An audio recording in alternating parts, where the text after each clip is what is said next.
Yeah, because I was here and I had my ear in on something, you know, can you talk a little bit about your social media coaching that you're giving the guys right now? Man, you know what? Them understanding that the internet is one of the greatest phenomena ever, but it also can be the devil. Mm-hmm. So most of our fights right now, if you look at a fight, if you see two people fighting or a gang fighting, it starts on the internet. Some connection somewhere. Some connection some way. Somebody said, I've seen people say, hey man, rest in peace to G. And a friend from someone else come on and say, hey man, the hell with him or something like that. Now we got an all-out war. So when you're on social media, if it isn't positive, if it isn't going to be beneficial for yourself and the community, if it's going to be antagonistic, don't do it. Yeah. And I've tried to tell them, I don't care what they say about you. And again, you know, we used to have to wait for Wednesday and Saturdays to come. Look and see. Look and see. Yeah. We just combine scores. They get scores, man. Man, they get me in. When I got 12, please let me be in it. Sure. If I haven't done them, you ain't been Mike Tolly in there. Let me read. But now the internet has made it where as soon as when you get to the locker room, you can look at your phone and see, and then there it is. Now somebody's saying you're great. Now, or you can create your own campaign. Now you create your own campaign. You can hire, and there's no knock to people out there. You can hire people. You get yourself out there.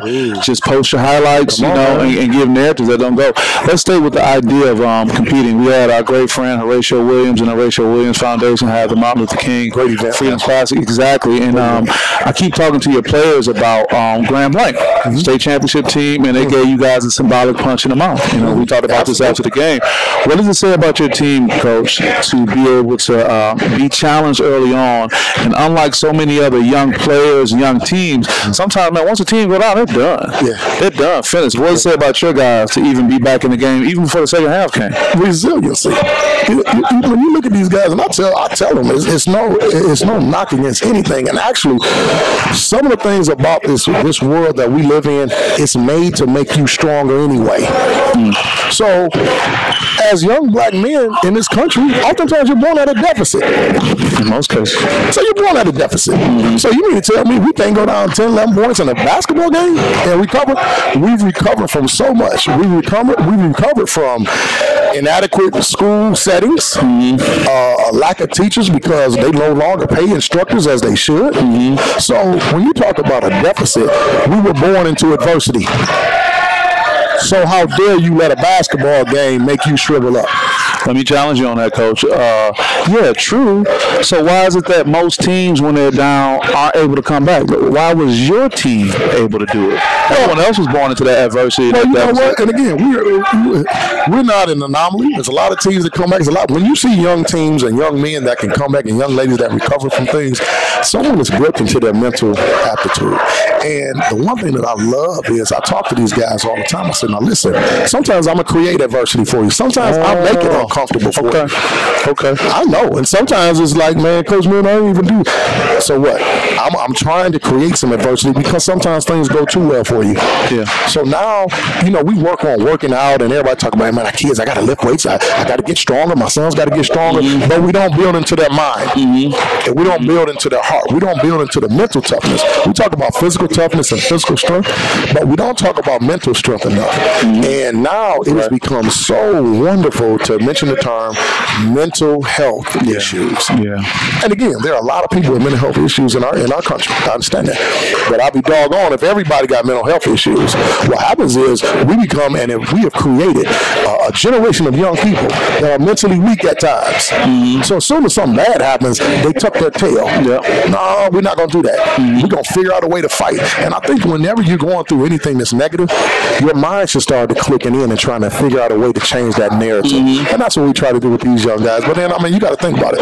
I've got 5 football players on this team. State champion football players. Yeah, not just regular football players. State champions. Best football team in this state, one of the top 5 football teams in the Midwest.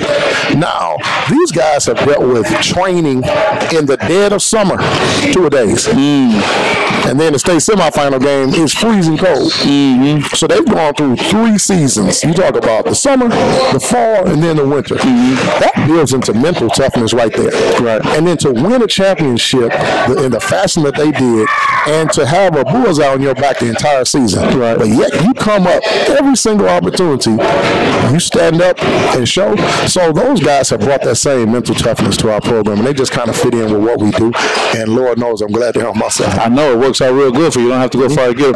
Coach, with the time we have, can you give me a projection of coming games coming up in the next few days? And let's project out, because you talk about March 27th. That's the date that you talk about, you know? Well, I believe the state championship is March 26th. Okay. And I always tell the guys on March 27th, I know what it's like to wake up the day after the state championship and would have slept the best that I slept as a young man, because I know what that's like to win the state championship and know you were better than everybody. So I want them to have that feeling. And again, this is an opportunity for them. Like I said, I don't need another trophy. And I definitely don't need anybody to tell me to put a stamp on my coaching career. Right. So for me, this is about them understanding they will be legendary. If they can pull this thing off, we win the state championship in football. We have Mr. Football here at this school. He's a junior. One of the best two quarterbacks in the United States of America. He's coming back. He'll be a senior. Now we get Mr. Basketball. I don't even want to talk about that. And then win the state championship and the city championship all in 1 year. It will make it, this will be the greatest season that this city has ever seen in athletics. And that's my mission. That's my goal. And the goal is for them. And Tyrone Spencer has kind of laid the groundwork for that to take place. Coach Spencer. James Reynolds, who came in and had this football program, the #1 program in the city for years. For us to be able to come in here and kind of piggyback off of that, these wonderful facilities and these wonderful fans, these wonderful families, I want this for everybody so they can walk around with this black and gold on, man, and be proud of what they're doing. Man, you got me inspired trying to be down here holding down like that. Coach, it's always a pleasure talking to you. Before I let you get out of here, some more shout outs. You know, we appreciate who you shout out, who you give the love to, but just, you know, anyone else you want to add before we get you out of here? Well, one, and that's, you know, I'm going to be a second. I think one, obviously, Martin Luther King. Yes, sir. But not only Dr. Martin Luther King Jr., but everybody else who provided something. And that's European Americans, everybody that helped and provided in this struggle for us to be able to get to this point. We got a long way to go. Sure. But I also understand some kind of way we kind of shorten the deficit just a little bit to make it where these young men can live a decent life. And we've got a lot of obstacles, but I just want to thank and shout out everybody who's provided some influence and something and some boots to the ground to help these young people, to help this country become a little bit better. It is nowhere near where it needs to be. Sure. I want to shout them out, but I also want to think about this. I thought about this the other day, Lane. I went home and I thought about you. Richard Williams, Joe Jackson, and the Ball, Mr. Ball. Look at all those three black men. Okay, I know you're going. They were all considered tyrants. They were all considered crazy. Horrible fathers. Horrible fathers. That's what everybody has to say. Well, what you think about this? Their great-grandchildren don't have to worry about money. Now, some of the antics, we can all improve on something. And a lot of these parents that say a lot of things about different people that they see, again, it's what they pay to see. I understand. But if we were able to go inside of some of these homes and just view what you're doing every day, then Lord knows we'd have a whole heck of a lot more to talk about than you talk about on the sidelines of a basketball. And I don't remember seeing no mugshots of said persons that you mentioned. Come on, man. So here we are. Our young boys have been tricked into thinking that if you were Joe Jackson, Richard Williams, or the Ball father, that you're crazy, that you shouldn't be that. But you look at where their discipline, where their commitment, where their dedication was, and how it benefited the family. And Lord knows the strong women that stayed by the side of these men and what they were able to produce. So in the end, if they're going to call us crazy, I'll take it. You take crazy, huh? I'll take it. Hey, we got the great Coach George Ward. Thanks for him for welcoming me in, always being a good voice out here, and always sitting in the winner's chair. So you're doing something right. We're over at King High School. We'll be doing some more things soon. Keep an eye out for him, support him. Hey, and I appreciate you, brother. Man, we appreciate you. It's Martin Luther King Day, and the guys are getting it in, and they having fun doing it. I swear, I just love this group, man. We've had a great group for the last 5-6 years here, and we're going to keep building on this. I know you are. I know you, and I'll be here to watch it all. All right, see you guys next time. Peace. Peace. Peace.